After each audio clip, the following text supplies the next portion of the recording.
Hi there, this is Diecast Channel, and in this video you're going to do a review on this 1965 Ford Galaxie that was made in a 1:24 scale for a collection that was launched in Mexico by Salvat Editors, which is an editor from Europe. So we're going to see through this car, which is a very nice looking and interesting model, and see through all its details right now. So stay with me to the end of this video. Don't forget to give me your thumbs up, to subscribe my channel in case you haven't subscribed yet, and also write down your comments in the comments below and click bell for news. So let's unbox this car and take a better look at it. 1965 Ford Galaxie. That was a completely new car for 1965. It's completely different from 1964. The Ford Galaxie was first introduced in the United States back in 1959, and it was a Fairlane Galaxie. Fairlane was Ford's top trim up to 1958, and for 1959, Ford had introduced the Galaxie as a top trim, and Fairlane became an intermediate. The 59 Fairlane Galaxie was a very nice looking car. It was completely different from 1958. And for 1960, there was a new car, the Ford Galaxie Starliner, we've reviewed in one of my previous videos in 1:18 scale. This new 65 Galaxie was completely new, not only due to the lines that were straight with almost no rounded components. It also had more comfort than the 1964 due to rubber bushings and suspension and the links between the chassis and the body. Now, the body on frame were mounted together with rubber cushions that would make this car extremely comfortable. It was even said to be a sort of an American Rolls-Royce in terms of comfort and silence, especially in the LTD versions. The basic car was a Ford Custom that counted on rounded taillights and a very basic trim with few chrome ornaments and 6-cylinder engines as the basic engines with some V8s as optionals. Then we had the Ford Galaxie 500, which is this model that could be made as a 4-door sedan, a 2-door fastback, a 2-door sedan, or a station wagon, which is a Ford Country Squire, and also as a convertible 2-door only. And it could be also equipped with several engines. For 1966, the lines have changed a little bit, especially on the rear quarter panels, the tail lights that became a little more squared and rectangular. The wheel wells for the rear wheels were a little bit larger, but just a little bit. Grille and the headlights that continued as stacked headlights with completely new bezels that were a little bit more rounded, but not so different from these ones. But the car continued having these basic lines. Ford Galaxie, especially from 65 to 67, is amongst my favorite cars of all time. The Galaxie logo also have changed from the front fenders to the rear quarter panels. Ford Galaxie has survived in the United States up to 1974. In 1975, LTD only was offered, but the car was completely different from this one. But in 1968, headlights were horizontal, were not stacked anymore. This model car is made probably by IXO or White Box. I'm not quite sure about the manufacturer, and it's made in 1:24 scale with a very good quality. It doesn't have any opening features, but the details are nice. The paint job is excellent. The trim details were all very well reproduced. The stainless steel trim, aluminum trims, chrome parts are all made in excellent quality. Some parts are painted on, some parts are chrome plated, and the parts that are painted and chrome plated are very well made. The paint job is excellent. The interior is very nice. Windows transparency is very good. Headlights, steel lights, wheels and tires, door handles, which are separate parts, as well as the windshield wipers and the hood ornament, look very nice. Grille looks very realistic. Pretty nice model car, and pretty honest for its price. So we're going to look at its details and see them truly right now. Every time I do my reviews and videos, I try not to pass on wrong information on the car. So I go through some books and do a little search just to confirm some information I had on the cars. And this is one of my references. That's the Standard Catalog of Ford, 1903, 1990. This is one of the most comprehensive books I've ever had in my assortment of books. And speaking of literature, it's really very comprehensive with tons of information on the cars. And as we can see here, there's a picture of a 1965 Ford Galaxie. For 1966, it's quite different. We have this 1966, that's especially as a 7-liter, which is one of the most desirable Ford Galaxies of all times. And we can see that the sidelines are a little bit different. And we have this line here that's interrupted around here. For the sedan, it would be in the rear door. And this quarter panel is a little flatter here, with this lower line also a little different from the ones in the 1965.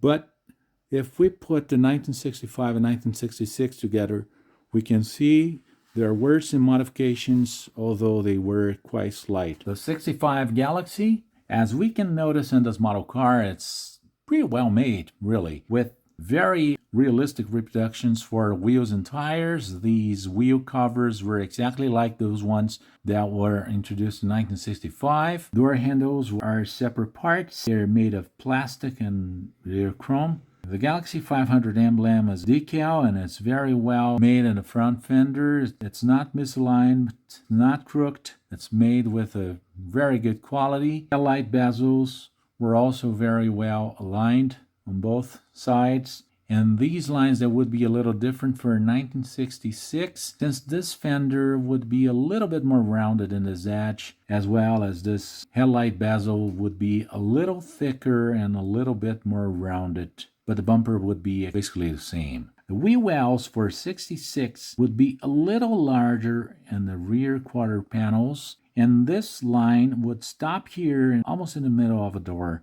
And this rear door would have a curved element that would go up a little bit here, continuing on the rear quarter panel and finishing at the rear end of the car. Tail lights would also be new for 1966, and there would be a new line in this rear quarter panel going from here to the top of the rear bumper. This door line would also be a little bit different. It would have a slight slope from here to the wheel well, approximately in this position. Front fender would also have a new line from the top of a bezel to this line close to the bumper. Galaxie logo would also be moved to the rear quarter panel. Gas cap would remain at the exact same position for 1966. And the basic lines of the car would be kept the same. This model car is really well made. It counts in a very good quality paint job. The trim around the wheel wells and the lower trim are cast in metal and painted on. They're very well made with a good quality. Chrome parts such as those wheel covers, bumper, headlights and taillight bezels, grille were all made with a very good quality. The trim around the window openings is also made with very good quality silver paint, with no misalignments, no issues at all. C-Pier emblem is also cast in metal and painted on. This top is made in metal, which is good.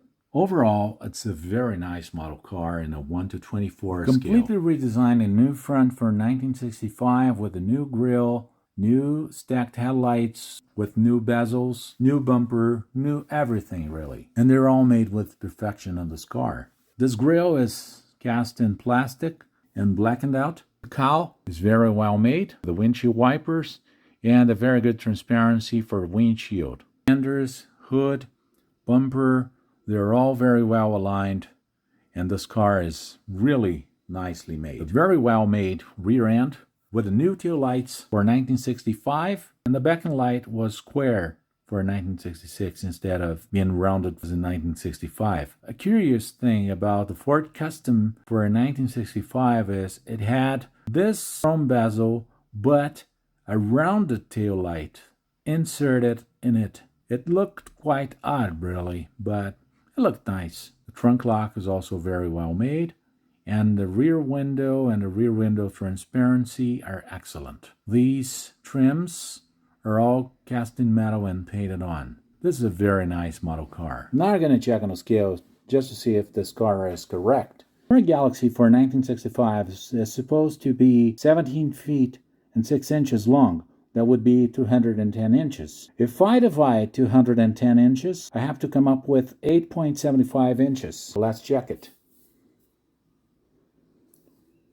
From bumper to bumper, I'm not really aligning with the edge of a bumper because it's a little curved in the middle. So we have 875 almost. It's pretty correct. It's not really very accurate, but it's pretty correct. The car is supposed to be 6 feet and 5 inches wide. So it's 77 inches wide. If I divide 77 inches by 24, I come up with 3.2 inches. From handle to handle, 3.2. Same thing for height. It's supposed to be 4 feet and 8 inches high. That's 56 inches. So let's move a little bit. Aligning the zero with the base and the stick with the roof, we're supposed to come up with 2.33 inches, which is pretty close to what we come up with. 2.3, 2.35. It's really correct. So we can say scale is correct for this car. The base of the car, which is pretty honest, it's made in plastic with all elements cast in plastic and pretty well made, as we can notice. Bottom of a trunk, the gas tank, exhaust tips, and they are unified in a single exhaust, which is also split here as it leaves the engine. Engine and a tranny, which are made in a very simple way with a drive shaft and a differential, and a rear suspension with coil springs, which was an innovation for Ford Galaxie. It was a very comfortable car for 1965. Frame, which is very rigid and solid, that was reproduced in this plastic. Front suspension and steering system, though the wheels do not steer for this model, and a very nice wheels and tires. So it's pretty honest for an intermediate model car, especially in a 1 to 24 From 0 to scale. 10, I would give a 10 to this car. It really deserves. It's a great model car in a 1 to 24 scale. Sometimes it's a little hard to find a good model in this scale, except for those Franklin and Jamboree, but those ones are very expensive models. And this one, in an intermediate category with a pretty good cost and a pretty good quality, presents a very nice model car. Besides, I really like Ford Galaxies, and this one is a very good example of this car that was part of the automotive history worldwide. So I'd like to thank you for all likes and views, for all subscriptions. Please don't forget to subscribe in case you haven't subscribed yet. And also give me a thumbs up and let me know down in your comments what you think about the video and about the car. Do you have any further information on Ford Galaxie and would like to share with us? Please do so in your comments. And don't forget to click the bell for news and stay tuned for next videos that are about to come. So thanks for watching, and I'll see you in the next video. Bye-bye.